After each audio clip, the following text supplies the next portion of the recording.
Hello YouTube, welcome back to Web Gear Review, and I'm your host, the Web Gear Guy. What I would like to do at this time is let's take a look at the first pattern M-1956 equipment that I had on that mannequin. Now this here is the pouches, and let's take a look at the M-1956 first pattern ammo pouch right here. Okay, the correct nomenclature for this pouch right here is pouch, small arms, ammunition, universal. The federal stock number is 8465640852. These two particular pouches that I have right here are dated 1960. Let me hold that up there and see if you can see in there. Okay, dated 1960. Now, notice that these first pattern ones had these big flat rivets on there. It had this metal clasp and this slide through there and kept that. This is kind of a British type thing here. And look here, the first pattern ones had that rivet through there. Okay, something else to notice is in 1956 they went to these slide keepers to attach it to the belt, other than the old M1910 type hook. Notice this strap hanging off here. It's adjustable for different heights. This strap would go up and then it would clip on to the suspenders, because when this pouch was full, it became heavy, and it helped support the pouch from pulling away on the belt like that. And then, like most ammunition pouches, there was a way to attach hand grenades to the side. You could slide the hand grenade in here, and then you could put this around it right there, and it kept the hand grenades from flopping. But now this particular M1956 pouch here, this set I got, are in pretty good condition. They got a drain hole in the bottom. These are good ammunition pouches, and like the nomenclature says, they are universal pouches. Now you got to remember, in 1956, these were designed to hold a various type of ammunition, but they were originally designed to hold a folded bandolier containing 6 8-round clips of the M1 ammunition, or 2 BAR clips. Okay, that's what they were originally designed to hold. And they later changed these on the second pattern, and we'll be taking a look at the second pattern also. Okay, let's move on to the first pattern first aid pouch. Now, this first aid pouch here, the correct nomenclature is case, first aid, or lens-static compass.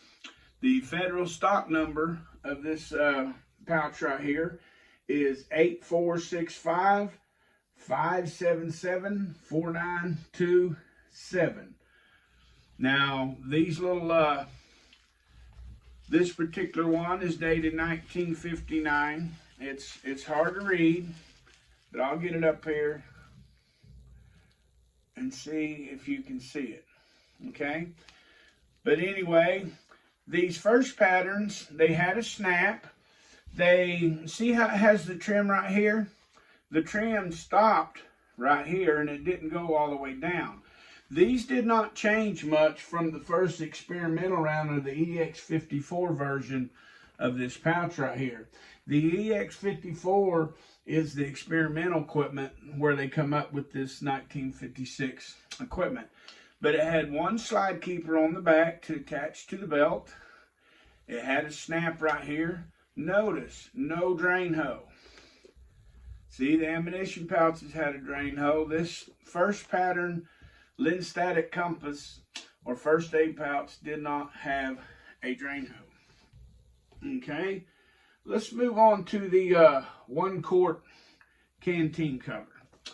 Okay, now the 1 quart canteen cover right here was very, very similar to the World War II canteen cover, but in 1956, they switched over to these slide keepers for the attachment system instead of the M-1910.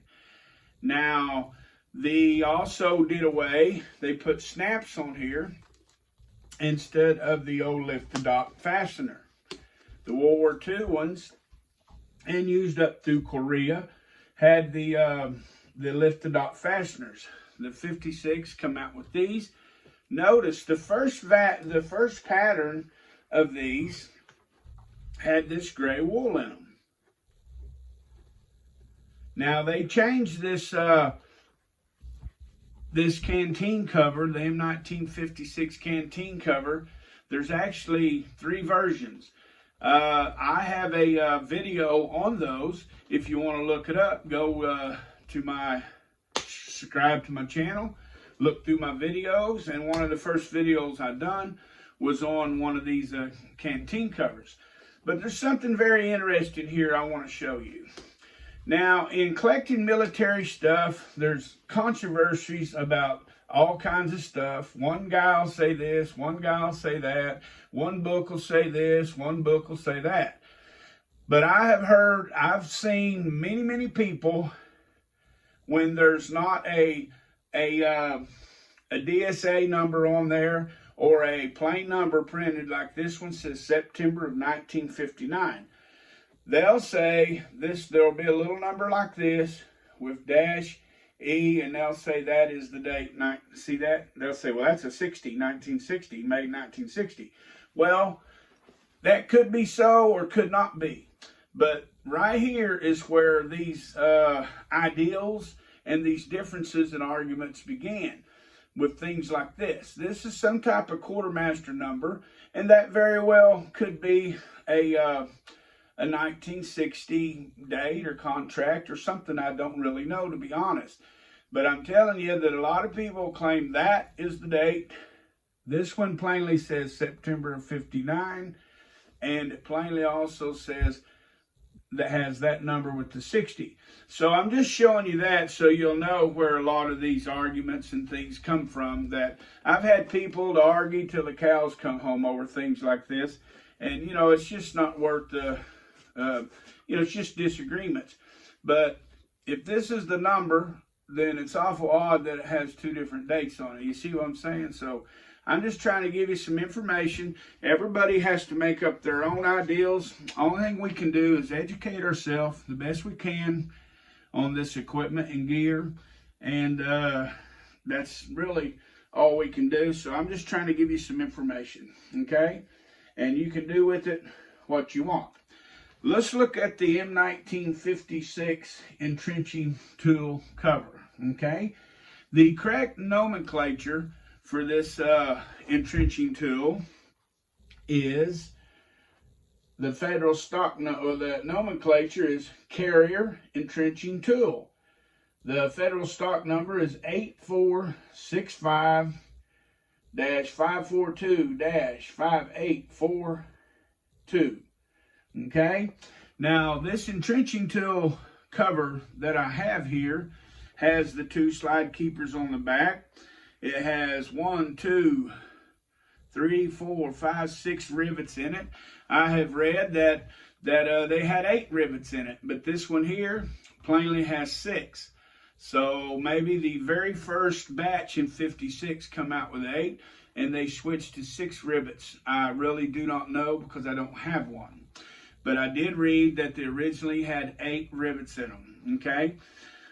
This particular M-1956 style carrier here will carry the M-1943 shovel, or it'll carry the M-19, what is referred to as the M-1951 shovel, which was actually made during 45 of the World War II, and they just didn't get used a whole lot because of the war ended. And then, of course, Korea popped up, boom, had a need for them. But anyway, I've got a video coming about that very thing, so you want to keep your eye out for that. So hit that like and subscribe button. Now notice another new feature on the M56 is they put this M-1910 eyelet hanger here to hang a bayonet on, right there. And right here on this bayonet, I have a US M8A1 bayonet. And with this bayonet here, sheath, something interesting about this sheath is this sheath right here will hold a whole slew of bayonets. For instance, this scabbard will carry the M4 bayonet, which was for the M1, M2 carbine. It'll carry an M5 bayonet, which was for the M1 rifle. It'll carry an M6 bayonet, which was for the M14. It'll also carry an M7 bayonet, which is for the M16. And it'll carry an XM8 bayonet, which is for an M16 also. But anyway, this one scabbard here will take care of a whole slew of bayonets. But anyway, I just wanted to share this first pattern equipment with you and let you get a look at it all and see what it looks like. Now, I do want to make a plug for my channel.